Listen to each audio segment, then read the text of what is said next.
Chairman of the Zoning Board of Appeals for the City of Fall River. It is 6 p.m. on Thursday, March 21st, 2024. We are meeting at One Government Center in the first floor hearing room. Pursuant to Massachusetts General Law, Chapter 30A, Section 20, subsection F, I hereby notify all persons in attendance that this meeting is being recorded with both video and audio devices by Fall River Government TV, Mr. Steve Rice, recording both video and audio version. If anyone desires to make an audio, video, or combination recording thereof, please notify me now and I shall make a public announcement of your intention. No one? Very good. Our recording secretary this evening is Ms. Nina Kruger, sitting to my immediate right. Present this evening are permanent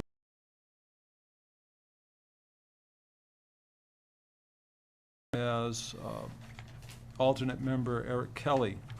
Also here with us tonight at my far left are Mr. Daniel Aguiar, who is our Director of Engineering and Planning, and at my far right, Mr. Chris Pereno, who is our Assistant Planner.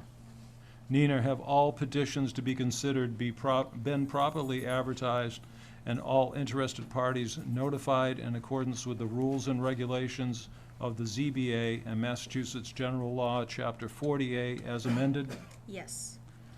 I thereby declare the March 21st, 2024 regularly scheduled meeting of the Zoning Board of Appeals of the City of Fall River open for such business as shall regularly come before it. I remind all persons presenting before the board, including petitioners, abutters, anyone in support, or anyone opposed to a petition, that your presentation should be limited to 3 minutes. Questions and responses should be directed through the chair. The board's rules and regulations direct the board to specifically look for information which support the petitioner's claim. As such, the petitioner should identify and factually support the basis for the petition. I hereby advise the petitioners that all interested persons that this is the Zoning Board of Appeals. The board's authority exists pursuant to Massachusetts General Law, Chapter 40A, and is limited in scope and deals with the use of land as regulated by Chapter 86 of the ordinances of the City of Fall River. Additional permits, licenses, reviews, and/or approvals may be required for the specific development and/or use which is the subject of the petition before the Zoning Board this evening. The clerks in the building, planning, engineering duties as clerks. They are, however, not lawyers and not competent to give legal advice. The actions taken by this board have a real and lasting effect on the title to your real estate.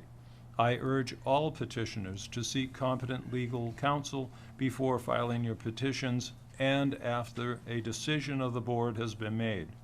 For example, there is a city ordinance 2015-11, section 10-1, requiring site plan review. A copy of the ordinance is available at the city clerk's office or from the planning department. I remind everyone that the building inspector is the zoning enforcement authority. And you are here this evening because the building inspector has determined that your proposed action is contrary to the City of Fall River's zoning ordinance. The city charter, section 9-18, mandates that all multiple member bodies develop and adopt rules or policies for public comment.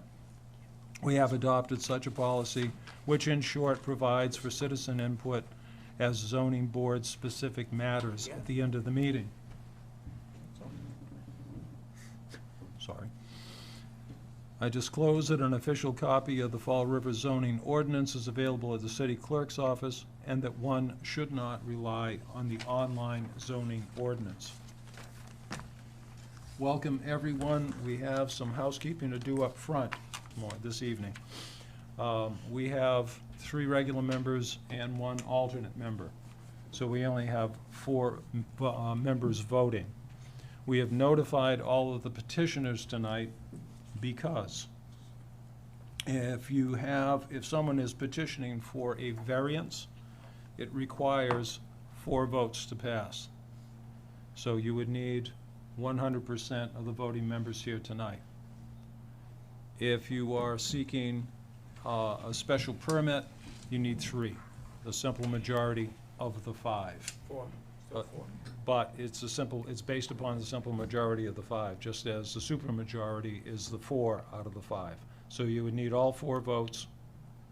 For a variance, you need just 3 of the votes for a special permit. Okay, that's your opinion, not mine, but. Not mine, but it's okay. Okay?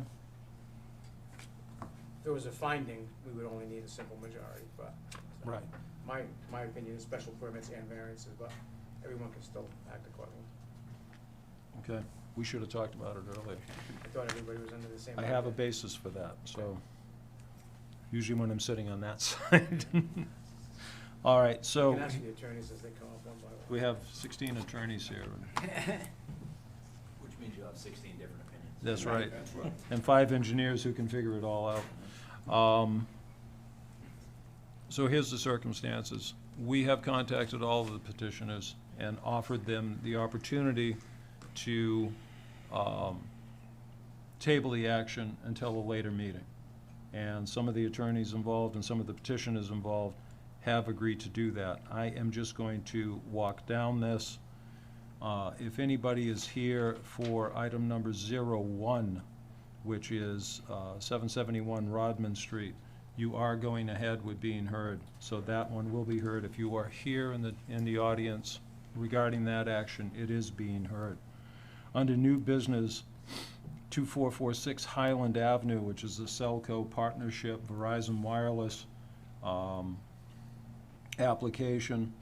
The attorney handling that, Mr. Michael Jaimo, has, for the record, entered a request to table that until next month.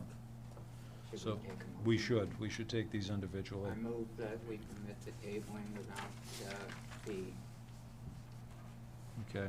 Motion to table without fee to the April meeting. Do we have a second? Second. On the motion, John Frank, Yes. Jim Calkins. Yes. Eric Kelly. Yes. And Chairman Prairie, yes. If you are here about that petition and all of these petitions that are continued, I remind you at each one of these, they will not be re-advertised.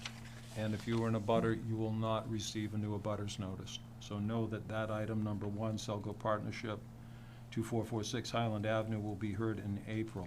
April 18th. Hmm? April 18th. April 18th, thank you very much.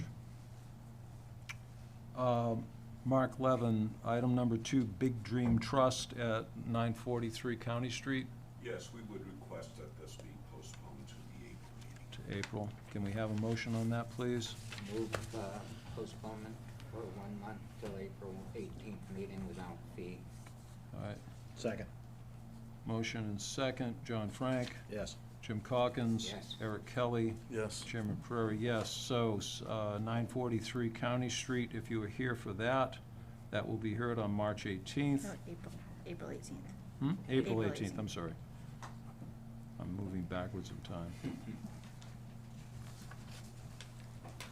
Item number 3, which is for 117 and 125 Carl Street. Who's bringing that one forward? It's actually Arthur Frank. It was Oh, that is decided Arthur after the Frank. fact. Hmm? After it was already applied for, Arthur Frank picked it up. Okay, so that's on, So he sent an email. all right, to so we had an table that. email from Arthur Frank To, I believe asking he to said- table item number 3, 117 and 125 Carl Street until the April meeting. Yep, April 18th. So move that the petition be tabled till the April 18th meeting without fee. Right. Second. Motion and second. John Frank? Yes. Jim Calkins? Yes. Eric Kelly? Yes. Chairman Prairie, yes.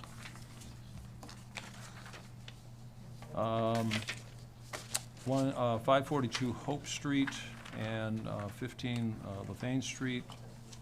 Mark We can Levin? move forward tonight. We'll move forward on that one. So if you're here for 542 Mount Hope Street, that one will be heard. Item number 5, which is for 0 SS Napoleon Street. Why is it SS? South side. South Side, thank you. And North Side Edmund Street, that one is Arthur Frank. Is that also included to be moved? So we April have an email to table that one until April 18th. Move that we table the item until the April 18th meeting. Second. Very good. Then on the vote, John Frank. Yes. Jim Calkins. Yes. Eric Kelly. Yes. Chairman Prairie, yes. Item number 6, Linwood Construction, 0 County Street. That's Attorney Cologne. Yes, we'd ask that to be postponed until the next meeting, please. All right, so April as well. We have a motion on that, please? Move that the item be tabled till the April 18th meeting, no fee. Second. On the motion, John Frank. Yes. Jim Calkins. Yes. Eric Kelly. Yes. Chairman Prairie, yes. Thank Uh, you. Thank you. Have a great night. Go to Somerset, there's gotta be something going on. They're actually meeting next week. Uh-huh. Of all weeks. All right, item number 8, Scotty and Jennifer Viveros, Attorney 7. Peter Salino. The intention is to go forward on that one, Mr. Chair. All right, thank you, and that is for 15 Anderson Street. Item number 9. Oh, wait, you Skip missed, you seven. missed Seven. one. You skipped 7. I did skip 7. Fall River Ventures, sorry. Fall River Ventures, item number 7, that's 95 and 151 Rob Way, also Attorney Peter Salino. We'd move to table that matter, but I'm asking for May as opposed to April because I'll be on vacation on the April meeting. Okay. I think it's May 15th. That doesn't, oh, as long as we set the date today, it's all set. 16th. What's the May Yeah, date? the 16th. What, May May 16th. May 16th? 16th. Mr. Chairman, I move that we table the item until the May 16th meeting, waiving the fee. Very good. Have a Second. For the second, on the motion, John Frank, Yes. Jim Calkins. Yes. Eric Kelly. Yes. Chairman Prairie, yes. So if you were here regarding 95 and 151 Rob Way, that is tabled until May 15th. 16th. Again, 16th, sorry. Again, no notices will go out, no new notices, no re-advertising. You're going ahead with Scotty, so we're down to item number 9, Hummingbird Trust, which is 932 Blossom Road, again, Peter Salino. Yes, also move that one to be tabled to the May meeting, May Okay. 16th. May 16th. I'll be here on the 15th, just because. Mr. Chairman, I move that we table the item to the May 16th meeting. Very good. Second. Okay, on the motion, John Frank. Yes. Jim Calkins. Yes. Eric Kelly. Yes. Chairman Prairie, yes. So, if you were here for any of those items, you get the rest of the night to yourself. And we'll be back. If there are any questions on the continuance dates, if in doubt, you can always call into the office just to see when it's going to be heard. Thank you, folks. I'm so sorry. There was no way to get that out ahead of time. Have a good evening, folks. All right, item number 01, Rodman Enterprises LLC, 771 Rodman Street, map I-21, lot 15. The applicant seeks a variance to demolish existing garage at 771 Rodman Street and construct 4 townhouse-style apartment buildings containing a total of 14 units, 2 4-unit buildings and 2 3-unit buildings, as per plan, waiving yard setbacks and lot coverage in an A2 apartment zoning district. You have the floor. Good evening. For the record, Jeff Tallman from Northeast Engineers and Consultants, here on behalf of Rodman Enterprises LLC, the petitioner on this application. This was continued from the last meeting because there was an issue regarding Salem Street, the classification, classification of Salem Street. We had it classified wrong on the plan, and we were going to petition to have a section of it abandoned, but it's correctly labeled on the revised plan. It's a private unconstructed road. So therefore, in order to address that and to make some changes to the plan, what we did was we shifted the buildings around slightly. So if you're looking at the plan, what you'll see is the 4 family dwelling closest to Rodman Street has been shifted approximately 5 feet to the west and also 5 feet to the south. The setback to Rodman Street on the previous plan was 15. We are now proposing that to be 20. The other change we made is we took the 3 buildings that were along the back line parallel to Tecumseh Street and shifted those 5 feet to the west as well. The result of that being the easternmost 3-family dwelling was able to be rotated and to be on that same line. And we were able, on the previous plan, we were proposing a setback of 15 feet off of Holyoke Street. That is now 10. And what that allowed us to do is that the buildings that we did have going slightly into the Salem Street layout have now been pushed out of that layout. So in order to make these changes, we did modify the parking lot that we have shown. The main parking lot off of Rodman Street has been shifted approximately 4 feet to the west, and the other parking lot off of Holyoke Street remains the same. But what we did was we eliminated a couple of parking spots from those parking areas, so they're each have one less parking area due to that change. And we also added ADA compliant parking spaces to the plan, and as a result, we lost 2 additional parking spots there. So on the revised plan, we're required under the code to have 28 parking spots. We are proposing 30. I believe we had 34 on the previous plan, so we are down 4, but we still meet the standard. So those were the changes that were made. The request is still a request. What we're looking to do here is to eliminate the non-conforming use of the property. There are actually 2 commercially used garages on the property, 771 being the one along Rodman Street, which is an automotive repair facility. And there's also another commercial garage that's currently leased by the city on Holyoke Street. We are proposing to raise those structures and to construct a total of 4 residential buildings, 2 4-family buildings and 2 3-family buildings, to provide a total of 14 units. With that, I mean, the plan is basically, with these minor changes, it's basically the same as presented previously. I'd be happy to answer any questions that the board might have. You're getting kind of choked up there. In speaking with Dan in engineering and planning, so there's one thing that I think bugs both of us, and that's the 0 setback on the easterly building, only because I know your footings are gonna go underneath that right-of-way, or you're gonna have to disturb that right-of-way. Yeah, there's, I think we'd have the ability. It's tough, I mean, we'd have to consider the grading and everything, but I think we'd have the ability to shift that over a foot, to provide the 1 foot to account for the footing, so the footing would not go into that right away. So if the board sees fit, we can certainly, change that to the require a 1 foot setback. It can be conditioned that way, and they can handle it on site plan Yeah. review. I don't think there's no Yeah. reason for another plan. Yeah, I No, think you we- should be able to, yeah. Yeah, we do have room in the front. We can eliminate the size of the porches, or we can come up with a way to account for that 1 foot. Okay, that's cool, thank you so much. Sure. Any other questions from the board? Any other comments from engineering? No, think I we've mean, covered it. we asked the applicant to address the Salem Street situation with not removing the existing parking there that is utilized by the abutting 3-family property. They did take the time and effort to go back and make those changes, so I think it's an excellent project. I think the density is in keeping with what the neighborhood density provides already per square foot of land area. And with the off-street parking provided, I think it would be a benefit to the neighborhood. Yeah, just to expand upon that, we have labeled on the plan a proposed saw cut line.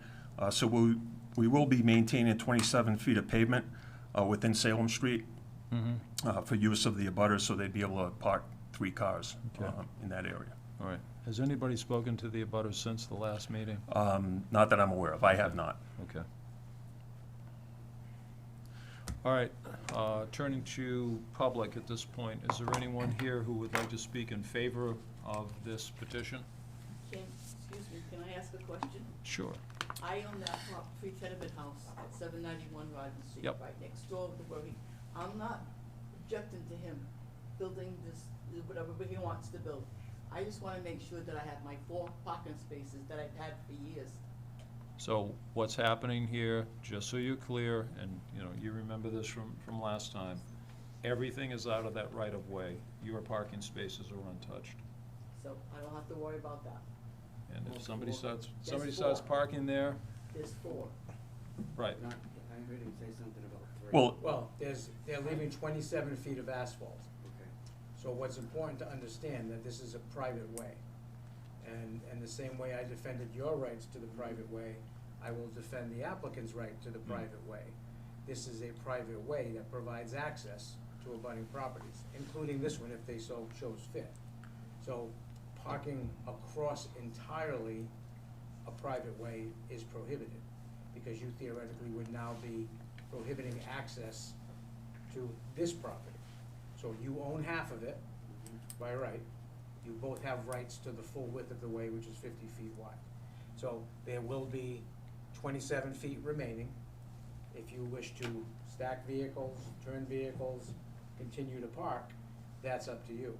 But with the full understanding that you should not be parking, blocking the entire way. But that's an issue separate from the zoning relief being, discussed this evening. Entirely separate issue. and if I could just add to that, so what we're looking to do, that saw cut line, that's basically even with that front left corner of the garage. So if you can see the existing garage, so we're taking that, we're actually pushing it a little bit to the west to get the 27 feet. But just so the abutters are aware, that's where the pavement from that front left corner of the garage out to the street and over towards the house will be left in place Do you for them park to in front use. of the building now? The garage that's next door? No, I No. wouldn't say in front, no. No, but right up to the corner of it, you'll be fine. They're not gonna take, so the only asphalt they're taking away is from the building corner to Rodman Street. That's in front of their building. All the rest of the pavement heading to yours direction is staying. However you choose to use it, and however you all decide to coexist, I get it. that's beyond this board. Well, right now is when they use that That last row. that last garage thing, Okay. right? Even for years, it's always been the same thing, Yep. right? They fix a truck, right? At the end of the day, come 3:30, that truck is out of there. Yep, Because this way it leaves us room to get in and out. sure, yep. I mean, I would venture to guess that your accessibility, privacy, and quality of life would be improved by this project. rather than have the truck repairs going Rather in, than et having, cetera. an automotive garage on the side of it, yeah. like I said, that was all I was worried about, Yep. as far as Yep. what he wants to Yeah. build. is the Your bottom rights, of your rights within Salem Street have been preserved, and that was the board's concern from day one. That's when we why, discussed it. that's why he came back.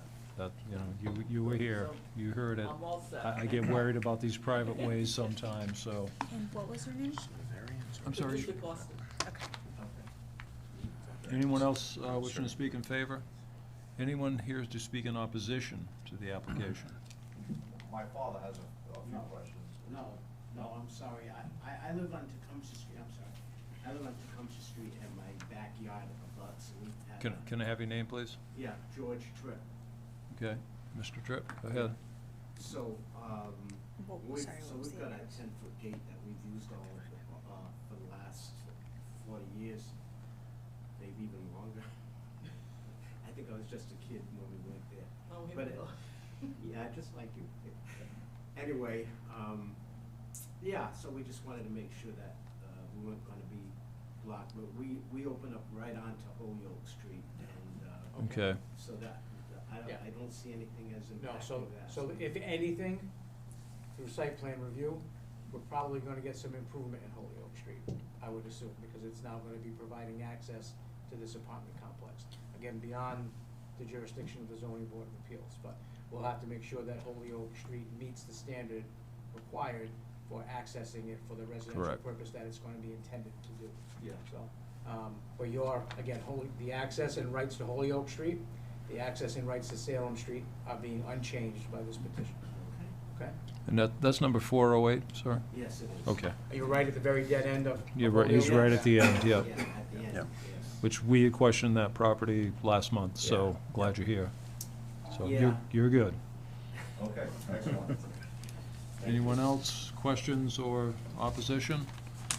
You're hearing none, I turn back to the board. I'll make a motion to grant. Do you want to put in the provision Foot of a 1-foot setback from the, Salem Street.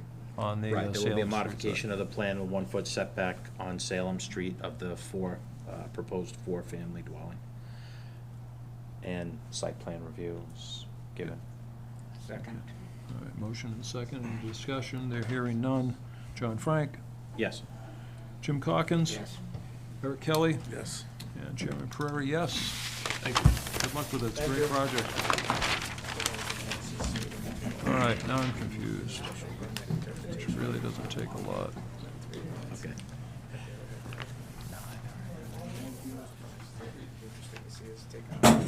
All right, where are we? Item number 4, correct? Yes. Item number 4, Deborah Howard, care of Attorney Mark L. Levin. This is for 542 Mount Hope Avenue and 15 LaPlane Street.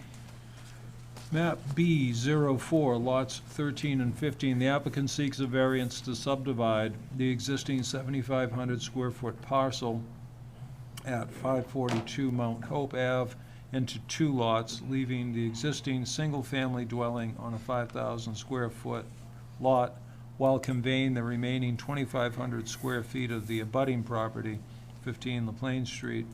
This property is located in an R4 two-family zoning district.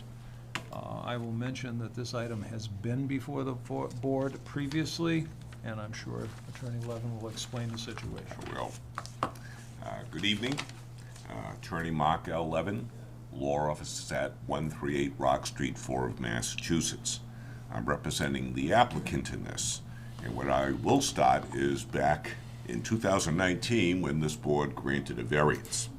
At that time, the property at 15 LaPlante Street and 542 Mount Hope Avenue were owned by the Donnelly family.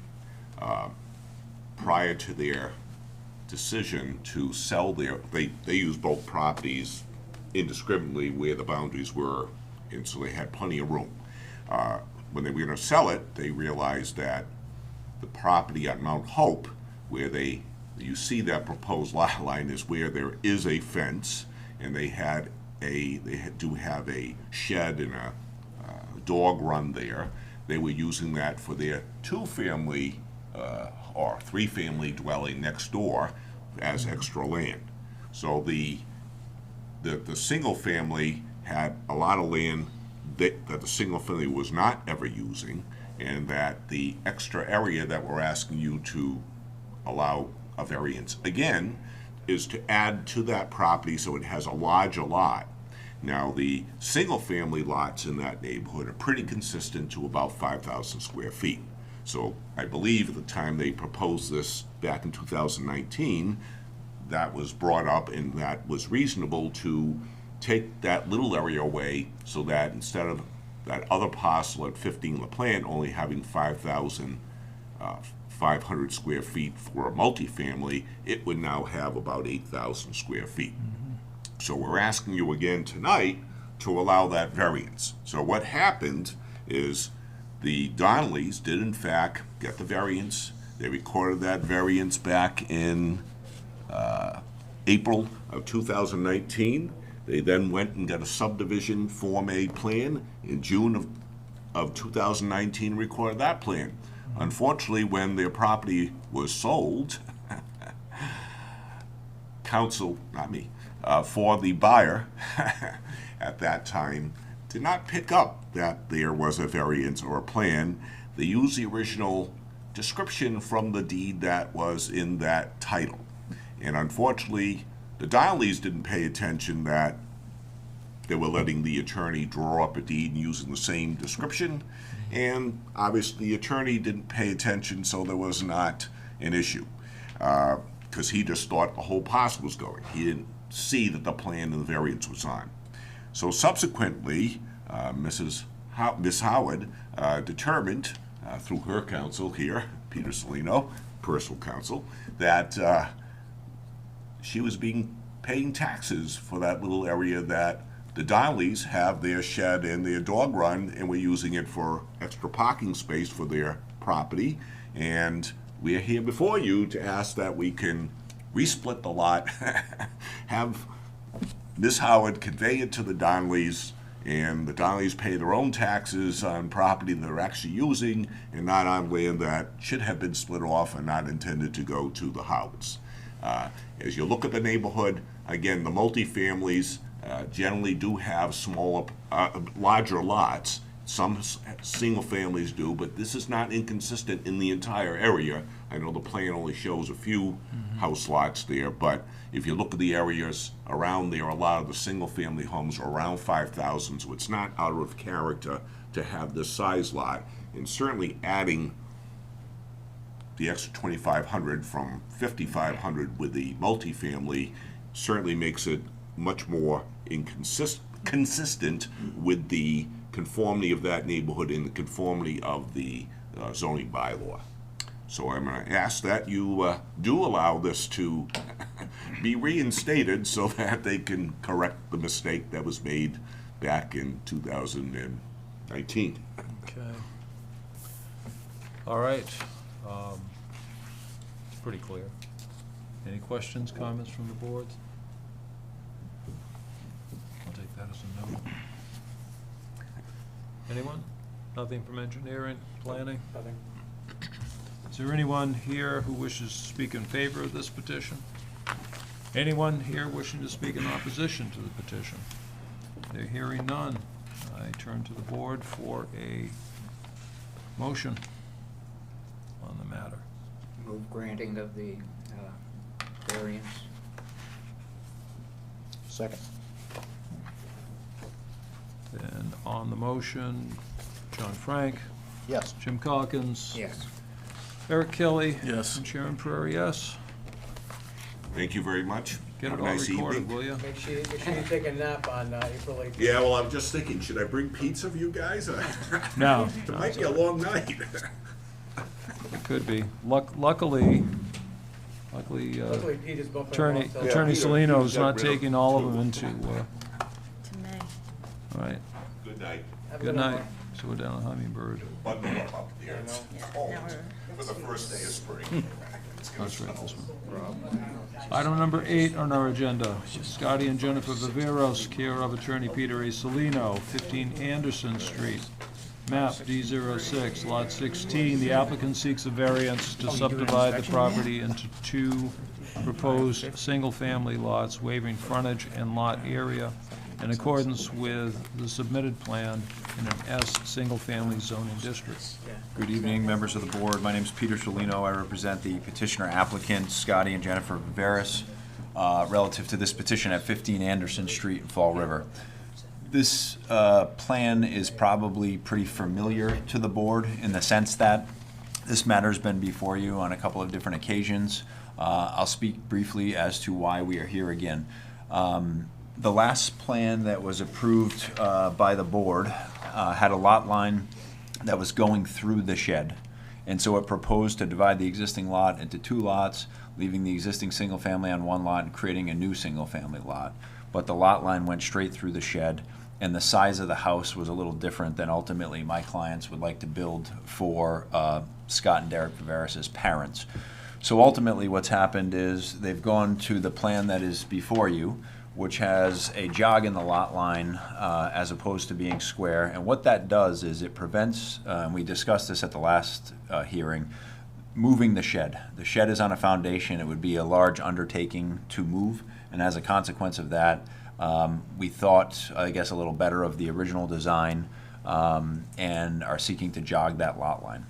So the 2 waivers that would be required in conjunction with this petition would be the frontage, because we do not meet the frontage requirement in the zoning district, which is 100 feet, and the overall area on what is labeled on this plan before you as parcel 3, which has 6,286 square feet of land. The requirement in the district is 12,000 feet. I should note for the record that the lot sizes are almost identical to that which was approved, and that the change is really the lot line, the size of the house, and the location of the driveway.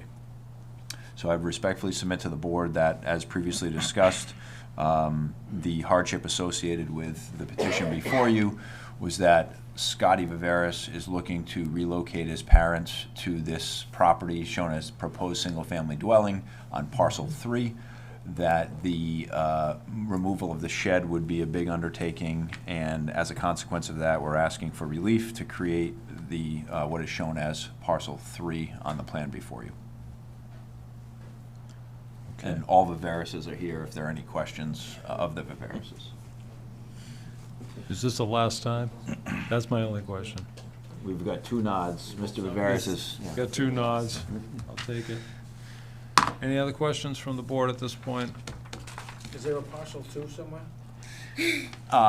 It's a fair question, Mr. Aguirre, that thinking I can't really, that. yeah. So on the last plan, we had parcel 1 and parcel 2, and I guess presumably, since it's a different configuration, you might jump to parcel 3? I don't know. If it was land court parcel. Through this, Yeah. yeah. Is it land court? That's fine. That's It fine. is registered land. That's why. Yeah. That's why. It 'Cause might that- be, well, no, if it hadn't gone to land court yet, so it wouldn't have been given a new designation, but clearly understood. I just want to make sure there's not a parcel 2 that we're not seeing. I don't see Wait it a on the minute, Had the plan. last approval gone to land court and been No. recorded? No, in fact, I should note for the, well, I don't know that I need to note, but I'll tell you for the record, we are actually petitioning the land court to withdraw this parcel from land registration to make the subdivision more or easier time-wise. And it is, Scott Viveris can probably quote you exactly, but it's taken us, what, 8 months so far? Almost a year to get it withdrawn. We recently got a request from the land court title examiner to make a motion to amend the land court certificate, because since they've bought the home, the Fall River Division of the land court has carried the wrong book and page reference to a sewer easement. So that was every, I'd say, 5 or 6 weeks, we get a little trickle of, can you send us this? Very difficult. Yeah. So I filed that motion to correct the certificate last Friday. So hopefully we don't need to go to land court. That's the thrust to deal with the I subdivision. hope you don't have to. As do we. Sounds like dealing with the Fall River Fire Department. I'm sorry, I meant the Boston Fire Department. Okay, yeah. Yeah, you better get some jujitsu out. Yeah, you had to get it in, right? Somewhere, you only have a Thank you, few words Peter. left to say. Okay, any, no questions from the board? Anyone here to speak in favor of the, except, anybody here not named Viveris to speak in favor of the petition? Okay, I'm in favor of the, you know, just like last time, I'm still in favor of it. just identify yourself, please, for the, Richard Balla, 50 Anderson Street. thank you. So I'm in favor of it. I don't think much has really changed in it, and we'll get a great neighbor in the neighborhood. Excellent, thank you. Anyone else to speak in favor? Anyone to speak in opposition? Okay, hearing none, I turn to the board for a motion and any conditions. Make a motion to grant. No conditions? Just asking. Whatever the last conditions were, if there were anything special, there probably wasn't, I but don't think there was. I don't think that there were. No. just in case. Trick question, Mr. Frank, see I that? mean, it's site plan review and, It's gonna be separate utilities, it's gonna be its own dwelling, it's a site plan. conditions consistent with the Site plan. previous grant. Yeah, we'll just refer back to the previous. Okay. Second. Motion and second, on the motion, Eric Kelly, Yes. Jim Calkins, Yes. John Frank, Yes. and Chairman Prairie, yes. Thank you. Thank you. Enjoy Thank your you. vacation, Peter. Yeah, I'll have a try. great time. It sounds like, you know, it's a good decision not to be here in April. Getting ill. I'm thinking the same thing, We'll see brother. about that when that. This is why we're not waiting either. All right, item number 9. Let's get That's moved to tabled. May. Yeah. That's it. To May That's May 16th. That's everything. In that case, citizens' input? I see none. Approval of minutes. Move waiving of the minutes and approval thereof. Second. On the motion, John Frank. Yes. Jim Calkins. Yes. Eric Kelly. Yes. Chairman Prairie, yes. No other business on the agenda. Therefore, there's no other business. I'll take a motion to adjourn. So moved. In a second. Second. All in favor? Aye. Aye. Thank you. Thank you, you all. Steve. We'll see you soon.